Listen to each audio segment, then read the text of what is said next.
Adam kargalar saldıracak bak.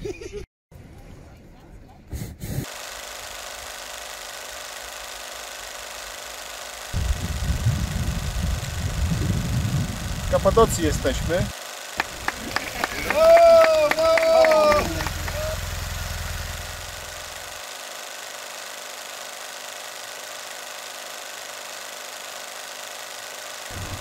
Pust.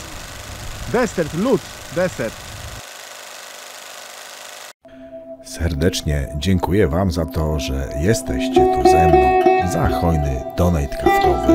Dzięki Wam powstają kolejne filmy z warsztatu i relacje z podróży w daleki świat. Mogę opłacić muzykę i programy do montażu filmów. Dziękuję za przemiłe komentarze, łapki, udostępnienia i subskrypcje.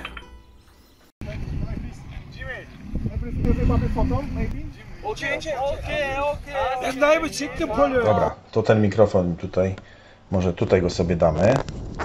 Raz, dwa. Wiesz co, ja myślę, że trzeba by powiedzieć, że to jest pierwszy odcinek z naszej wyprawy do Iranu.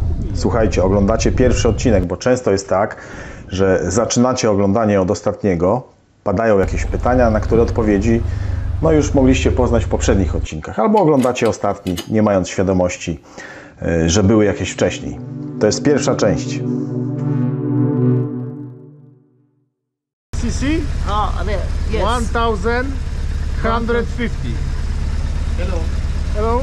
Where are you from? From Poland.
Jak się tu znaleźliśmy?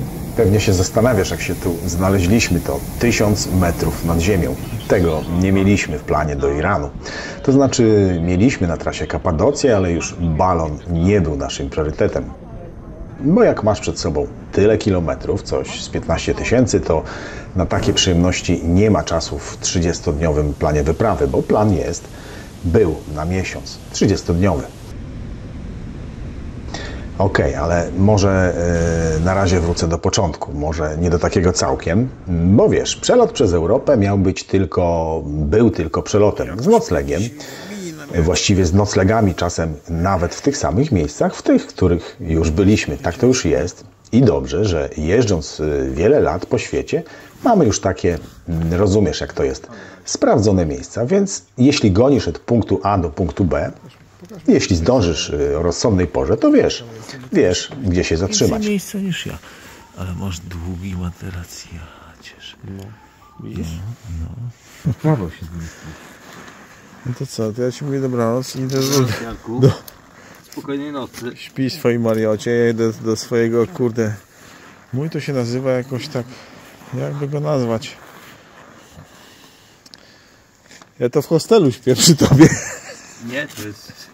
Tak jak w drodze do Gruzji zatrzymaliśmy się u sympatycznych Bośniaków na kempingu w Bułgarii w Borszt, czyli barszcz, zwanego też Ukraina, no i Edirne, tu gdzie zawsze. Kiedy w krótkiej rozmowie z właścicielem wspomniałem, że już tu byliśmy, usłyszałem tylko I'm remember, Jarko, I'm remember. Jak widzisz, pamiętają nas w wielu miejscach. Edirne jest w Turcji.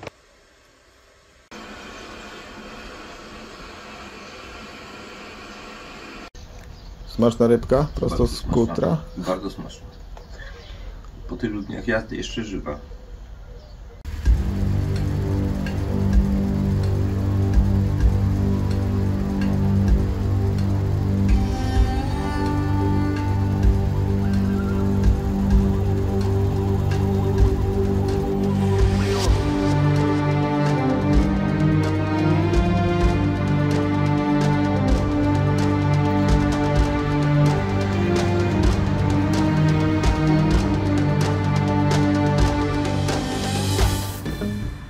Nie mamy kodów, więc się nie dostaniemy. Oraz numery telefoniczne. No to będziemy musieli chyba zadzwonić. Nie ma przycisku. To są takie skrzynki z kodem, tak? Sejfy takie. W Serbii jesteśmy. Przyjechaliśmy. Skąd przyjechaliśmy? Dzisiaj Się pogubiłem. przyjechaliśmy ze Słowacji. Z Słowacji w sumie, ale przelecieliśmy przez Węgry. Przez Węgry. Jesteśmy w Serbii. Chcieliśmy odpocząć. Nie da rady, dobrze, że mamy co do jedzenia. Ale jesteśmy tutaj trzeci raz. Tak, i mamy co jeść. Jesteśmy sternikiem tam. Co prawda zielone. Ktoś może mieć coś do tej gonitwy, że lecimy. Ja nie lubię tego określenia lecimy, że jedziemy część naszej podróży po autostradach. Tak bym to nazwał. Czasem czyta się takie relacje, opisy. Jechaliśmy tylko bocznymi drogami. No i pięknie, ale pojedź sobie tak daleko, tylko bocznymi. Na przykład w 30 dni do Iranu. Większość z takich opisów dotyczy raczej bliższych niż dalszych podróży. Autostrady są niedogodnością, ale daleka podróż składa się często właśnie z takich dupogodzin do pokonania. O tym się nie mówi zbyt wiele, to jest w kategorii tych, no wiesz, o czym wam nie mówią, bo nie da się pojechać w takiej skali daleko jak tutaj, ciągnąc się w korkach po bocznych drogach, co chwila w jakiejś innej miejscowości, często mieście, w którym nawet jakbyś chciał, to i tak nie masz co zobaczyć. Pojedziesz pierwszy raz kilkanaście tysięcy kilometrów i się zorientujesz, jak to jest. Kamera włączona.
A wracając do balonu, po zjeździe z autostrady właśnie usłyszałem w interkomie.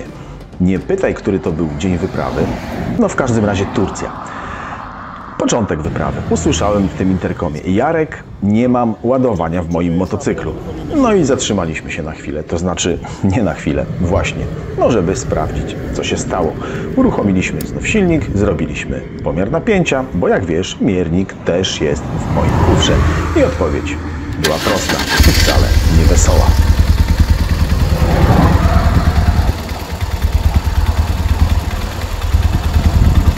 jest niższe napięcie.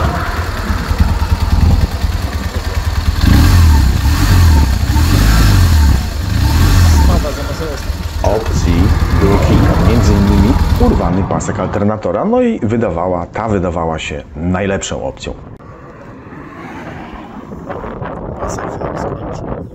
Zdjęliśmy obudowę i odpowiedź mieliśmy jak na dłoni. To nawet, tak w sumie to nawet była dobra opcja. No ja nie mam paska zamontowanego.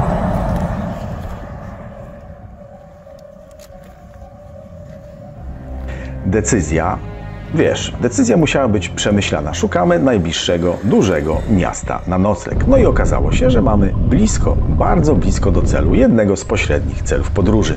Wydawało się, że w pobliżu coś z pewnością znajdziemy. Znaczy, kupimy sobie pasek. A jak dojechać? No mamy przecież naładowany akumulator. Nie testowałem nigdy zasięgu bez ładowania, ale co pozostało przecież? Nic, tylko sprawdzić, czy się da. No i dystans jakiś, nie wiem, 60 km wydawał się nam wtedy bardzo realny. Bo motocykl bez ładowania, jak wiesz, też jedzie. Potrzebuje prądu do zasilania pompy paliwa, wtryskiwaczy i cewek zapłonowych. Tego komputera, znaczy sterownika. To nie jest jakieś ogromne zapotrzebowanie. No i oczywiście na rozruch. To największy pobór. Oświetlenie sobie tylko wyłączyliśmy, to znaczy odpięliśmy wtyczkę od żarówki świateł mijania z przodu. Mówiłem wcześniej, że to była najlepsza opcja z tym paskiem, z urwanym, bo mogło się popsuć coś zupełnie trudnego do zdobycia. I być może nie masz świadomości, że w alternatorze jest zespół prostowniczy i regulator napięcia oprócz łożysk. Czasem dobrze nie mieć tej wiedzy, wtedy jedzie się ze spokojną głową. No i wystarczyło prądu. Tak wylądowaliśmy w Goreme. Takie najgłówniejsze miasto w Kapadocji. Znaleźliśmy sobie nocleg, trochę się naszukaliśmy, ale dzięki temu, zresztą całkiem przypadkiem, znaleźliśmy miejsce z widokiem, pokój z widokiem na zamek Kavusin Castle. Zamek, co nie wygląda jak ten, co znasz.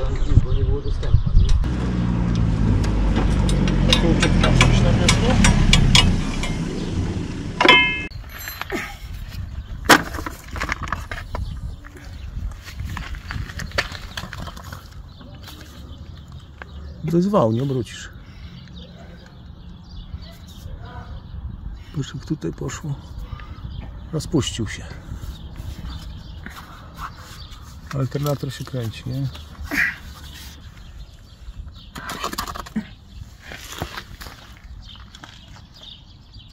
Andrzej, jak się w takich pięknych okolicznościach przyrody naprawia? Nie ma jak naprawić, co najgorsze. No ale tak jeszcze w takim ładnym miejscu się nie naprawialiśmy. No nie wiem. Tak? Ten śmietnik na stacji benzynowej w Niemczech też to było pięknie. Nie, to jest zdecydowanie lepiej. Jest chłodniej. No i chłodniej. Wiesz co, czuję taką złość. Sportową? Gdyby był ten pasek, to już było po robocie w tym momencie. No, gdyby był ten pasek. No, byłoby zakończone. No i pozostało rano wstać i kupić pasek, no i zwiedzić trochę tej Kapadocji. Kapadocja była w planie na 2 noclegi, czyli 1 pełny dzień, a tu tylko pasek wymienić. No co, jakieś 20 minut roboty. Jak to powiedziałby Andrzej? Otóż nie.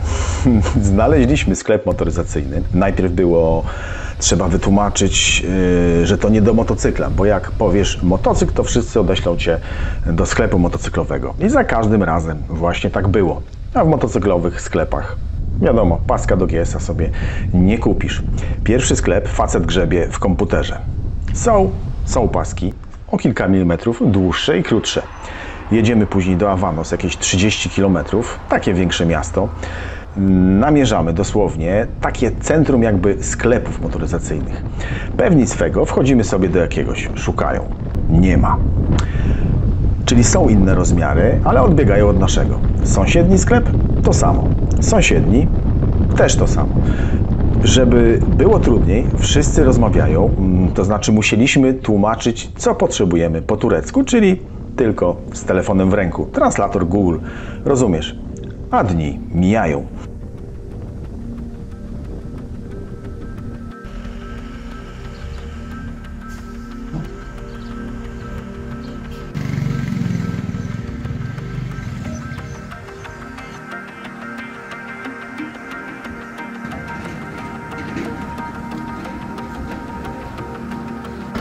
od czego cię kierują? Do tego samego elektryka, od którego byliśmy. Jasne, tam chwilę był rakiety. Zaraz będziemy wiedzieć. Ale tu są ciekawe miejsca. Dobrze nie widać, ale bardzo dużo warsztatów motocyklowych. A takich rodem z PRL-u naszego lat 80. albo nawet i 70. Wiem, że się ludzie tak zachwycali tą Kapadocją. No. A ja tu tak patrzę, ale nie widzę nic takiego, co by ten zachwyt miało powodować. A wręcz przeciwnie. No powiem ci.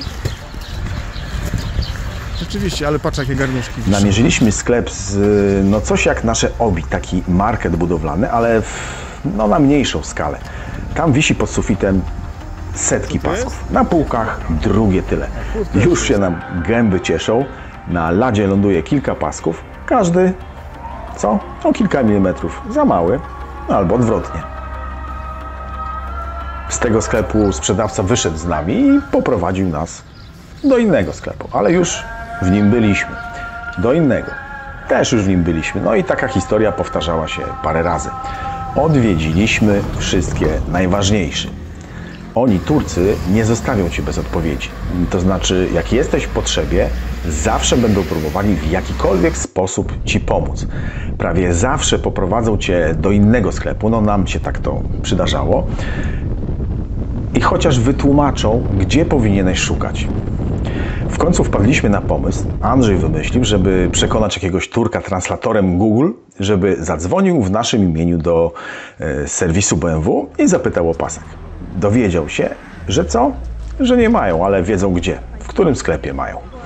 No to super, już się cieszymy. W międzyczasie sprzedawca tego marketu, który rozmawiał z serwisem BMW, zaoferował nam zamówienie, na które będziemy musieli poczekać jakiś tydzień.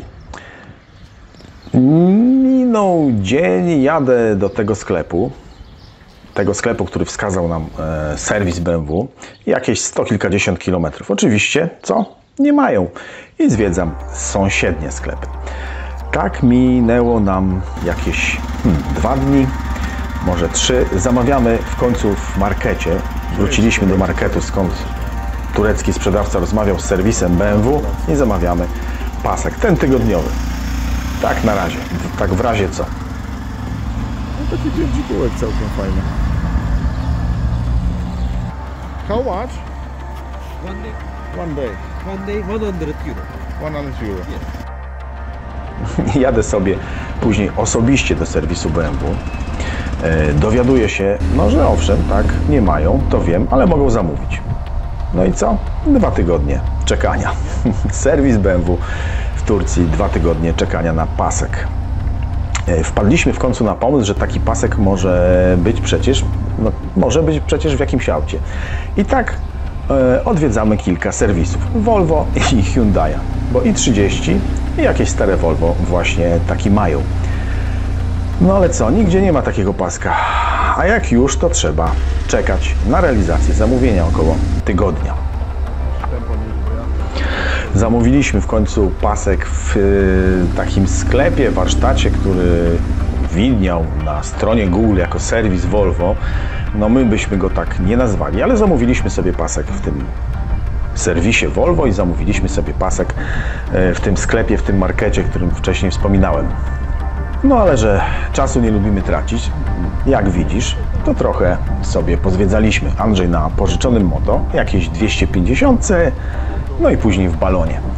I z jednym, i z drugim tutaj nie ma żadnego problemu, to jest miejscowość turystyczna, Goreme.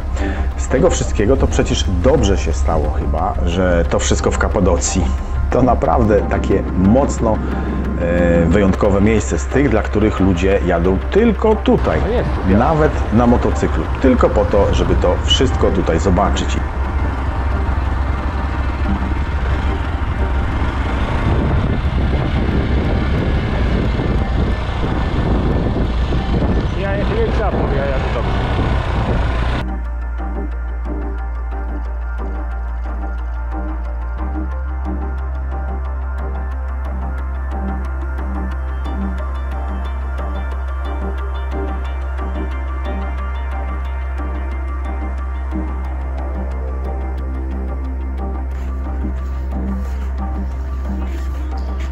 Jak Ci się Kapadocja podoba?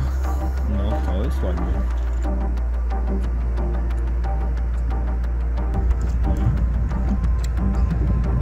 W Kapadocji jesteśmy i będziemy w Kapadocji 5 dni chyba, albo 6, tak? Jakoś tak. Będziemy 6 dni, bo pasek nam się zerwał. Zamówiliśmy w markecie w sąsiedniej wiosce. Film kręcisz? Będzie film z tego? Nie wiem.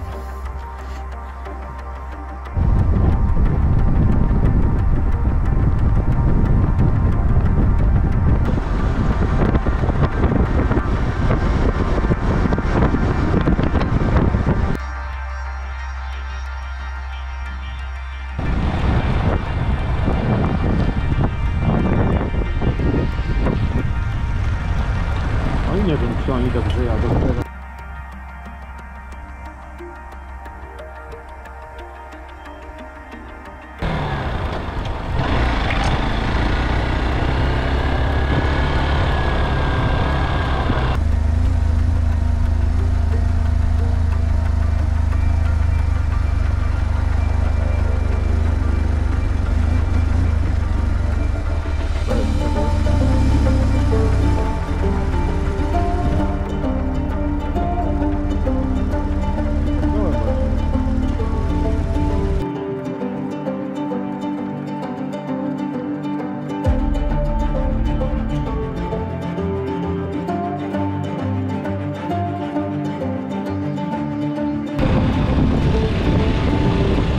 Może jakiś defender wjechał.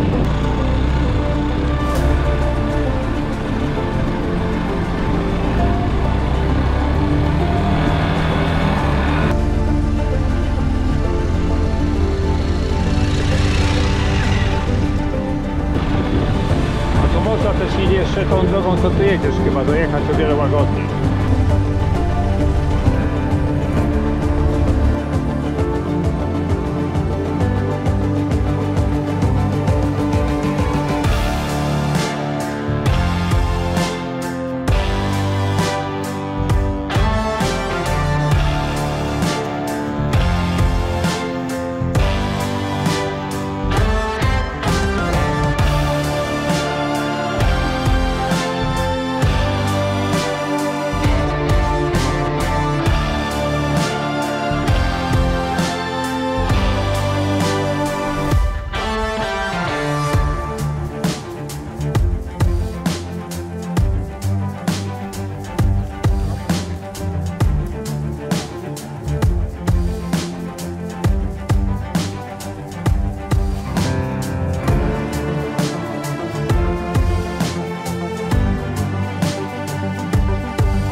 Ciekawostką jest, że prawie wszędzie można sobie tutaj wjechać motocyklem i wleźć wszędzie.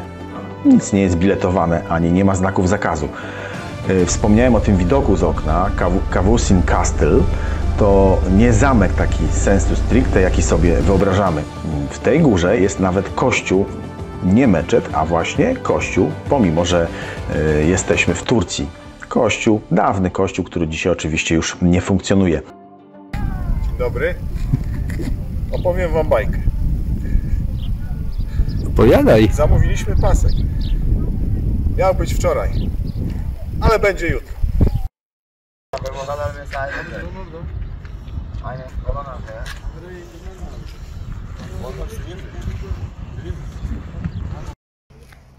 Evet, bizim abi şimdi otomobillerimizi çekecek. Oraya çek, manzara orada amca. I love you.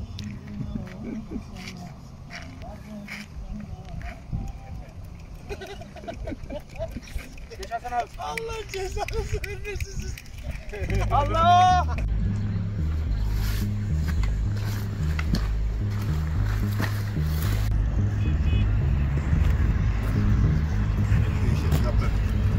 No to przemyśl. How many like to blocking? One or two? One. Let's do it.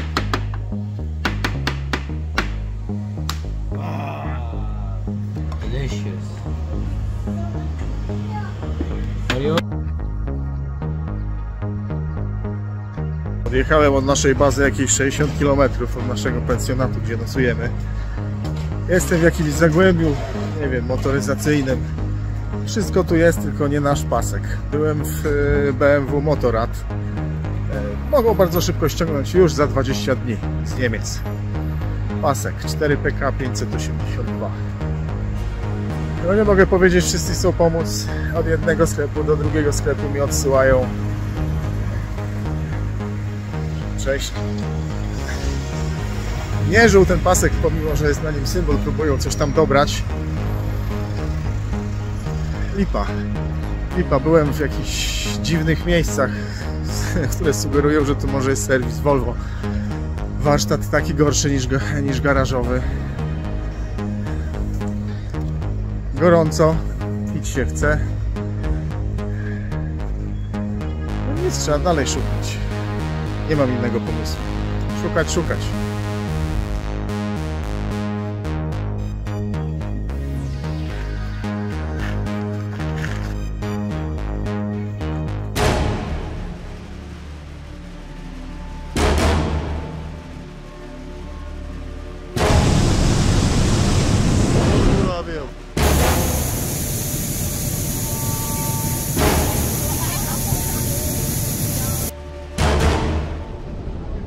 Lot balonem to taka prawie ekskluzywna zabawa tutaj, przynajmniej tak jest kreowana. Przyjeżdżają po Ciebie rano około 4 i zawożą na lądowisko, przyjeżdżają po Ciebie do hotelu. I godzinny lot wśród chyba 140 balonów to koszt jakiś 400 euro. No i na koniec jest szampan, taki bezalkoholowy. No bo wiadomo, to jest Turcja. I około 6 godziny jesteś już z powrotem w pokoju hotelowym. Ja streszczę to tak, że skończyliśmy z 3 paskami. To jest właśnie tak, jak równolegle organizujesz sobie tą samą część. Straciliśmy 7 dni z naszej podróży do Iranu, bo przypominam, my jesteśmy w podróży do Iranu. W tej chwili jesteśmy w Turcji. Turcję traktowaliśmy tak trochę przelotowo. Pomimo tego mieliśmy zaplanowanych kilka miejsc tutaj. Udało nam się odwiedzić przynajmniej jedno. To był Dark Canyon, który pokażemy. No może nie straciliśmy 7 dni, a 5, bo 2 dni miały i tak być w Kapadocji, więc nie straciliśmy ich całkiem, tylko po prostu udało nam się je wykorzystać w inny, fajny sposób. Chociażby ten przelot balonem, czy takie dosyć dobre, mocne zwiedzenie tej Kapadocji tutaj. 5 dni to jednak bardzo dużo. Możesz w tym czasie, jak się domyślasz, kilka tysięcy kilometrów pokonać i musieliśmy w takim razie wyciąć z planu kilka ciekawych miejsc, takich jak na przykład Zatoka Perska. Wyprawa takimi rządzi się prawami, że nie zawsze i nie wszystko sobie zrealizujesz, a już na pewno nie wszystko zaplanujesz. Dlatego za żart biorę czasem takie pytania, gdzie mamy zaplanowane noclegi? No nie wiem, czy nam się udało kiedykolwiek zaplanować więcej niż jeden, ten pierwszy na starcie. Dzisiaj jest, ja nawet nie wiem jaki jest dzień tygodnia. Udało się zdobyć pasek 4PK 582. Zaczęliśmy załatwiać w różnych miejscach, właściwie równolegle. Także mamy przynajmniej 2. Nie są drogie. Ten kosztował 350 lir. Jutro ruszamy dalej.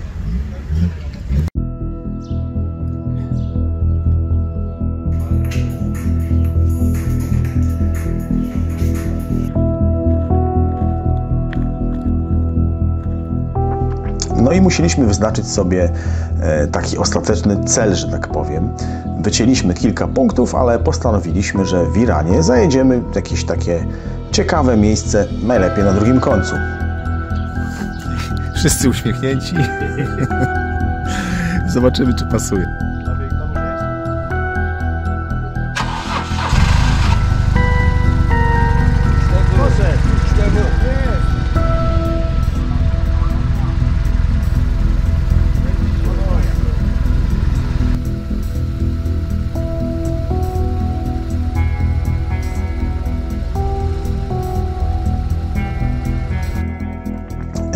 No i nie zamierzaliśmy rezygnować z tego, co jest daleko. I zostawiliśmy sobie na mapie, pozostawiliśmy taki najdalszy punkt wyprawy. Został na mapie pod granicą z Afganistanem. Miejsce, gdzie odnotowano najwyższą temperaturę na Ziemi, jakieś 70 stopni. Pustynia Lud, na samym końcu Iranu.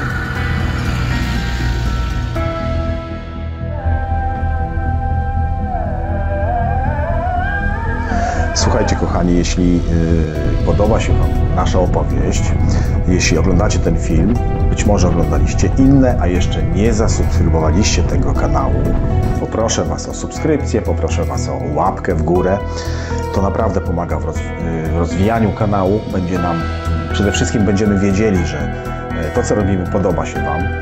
No i nabierzemy chęci do dalszej pracy, nie? To chyba tak działa.